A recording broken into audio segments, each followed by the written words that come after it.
रावण का युद्ध के लिए प्रस्थान। राक्षस सेना को रावण के साथ आया देखकर वानर सेना भी ललकारती हुई सामने आ पहुंची। उसे देखकर रावण का क्रोध और भड़क गया। अत्यंत क्रोधित हो उसने भारी मारकाट मचा दी। कितने ही वानरों के सिर काट डाले, कितनों के मस्तक कुचल डाले, कितनों ही की वक्ष चीर डाले। जिधर भी उसकी दृष्टि घूम जाती वहीं उसके बाण वीर युद्धपतियों को अपनी मार से व्याकुल कर देते। अंत में बचे घायल वानरों ने दौड़कर श्री रामचंद्र जी के पास गुहार लगाए। उनके पीछे पीछे रावण भी श्री राम के सामने जा पहुंचा। वानर सेना की दुर्दशा देखकर सुग्रीव ने सेना को संयत रखने का भार वीर सुषेण पर सौंपा और स्वयं एक विशाल वृक्ष उखाड़कर शत्रु पर आक्रमण करने के लिए दौड़ा। अनेक युद्धपति भी बड़े बड़े वृक्ष और पत्थर लेकर उसके पीछे पीछे चले। उनकी मार से राक्षस सेना धराशायी होने लगी। राक्षस सेना को नष्ट होते देख विरूपाक्ष गर्जना करते हुए सुग्रीव पर आक्रमण करने के लिए दौड़ा। सुग्रीव ने एक बड़ा वृक्ष उस पर दे मारा, जिससे विरूपाक्ष का हाथी वहीं मरकर ढेर हो गया। हाथी की पीठ से कूदकर हाथ में तलवार ले विरूपाक्ष सुग्रीव पर झपटा। दोनों में भयंकर युद्ध हुआ। उसकी तलवार से घायल हो सुग्रीव ने क्रोध से दांत किटकिटाकर उसके वक्ष पर मुके का प्रहार किया। इससे वह और क्रोध हो गया और तलवार के एक ही वार से सुग्रीव का कवच काट डाला। तब अत्यंत कुपित हो सुग्रीव ने उस पर लगातार अनेक प्रहार किए। उसके शरीर से रक्त बहने लगा, एक आंख फूट गई। अंत में उसने वहीं दम तोड़ दिया। विरूपाक्ष के वध से कुपित महोदर ने वानर सेना में भयंकर संहार आरंभ कर दिया। जब घायल होकर वानर इधर उधर भागने लगे तो सुग्रीव ने एक बड़ी शिला उस पर दे मारी, जिसे महोदर ने अपने बाणों से बीच में ही काट डाला।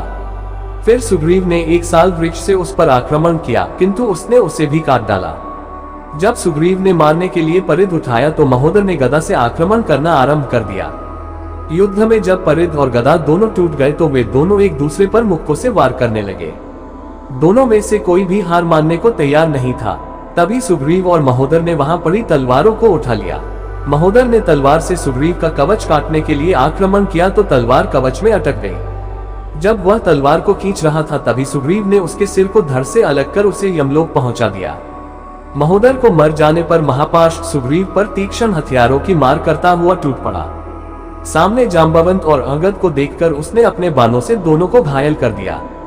इससे अंगद के नेत्र क्रोध से लाल हो गए। उसने एक परिध को उसकी ओर इतने वेग से फेंका कि उसके हाथ से धनुष और शिरस्त्राण छूटकर दूर जा गिरे। इससे क्रोधित होकर महापार्श्व ने एक तीक्ष्ण परशु अंगद पर फेंका, किंतु अंगद ने उसका वार बचाकर पूरी शक्ति से राक्षस के सीने पर घूंसा मारा। वज्र के समान घूंसा पड़ते ही उसका हृदय फट गया और वह वहीं मरकर धराशायी हो गया। इधर जब रावण ने अपने तीनों पराक्रमी वीरों की मृत्यु का समाचार सुना तो उसने अपने तामस नामक अस्त्र से वानरों को भस्म करना आरंभ कर दिया। रावण को विशाल वानर सेना का संहार करते देख राम और लक्ष्मण अपने अपने धनुष बाणों को लेकर युद्ध करने के लिए तैयार हुए। सबसे पहले लक्ष्मण ने अपने बाणों से रावण पर आक्रमण किया। रावण लक्ष्मण के बाणों को काटते हुए श्री राम के सामने जा पहुंचा और उन पर बाणों की वर्षा करने लगा। राम ने भी इसका उचित उत्तर दिया और दोनों ओर से भयंकर युद्ध होने लगा। दोनों ही दो भयानक यमराजों की भांति एक दूसरे से भिड़ रहे थे और नाना प्रकार के अस्त्र शस्त्रों से आक्रमण कर रहे थे। रावण ने सिंह, बाघ, कंक, चक्रवाक, गीद, बाज, मगर, विषधर जैसे मुख वाले बाणों की वर्षा की तो श्री राम ने अग्नि, सूर्य, चंद्र, धूमकेतु, उल्का तथा विद्युत प्रभा के समान बाणों से आक्रमण किया। दोनों ही वीर उन अस्त्रों का निवारण कर नया आक्रमण कर देते थे। कुपित रावण ने 10 बाण एक साथ छोड़कर रघुनाथ जी को घायल कर दिया। उसकी चिंता न करते हुए उन्होंने भी रावण को बुरी तरह से घायल कर दिया।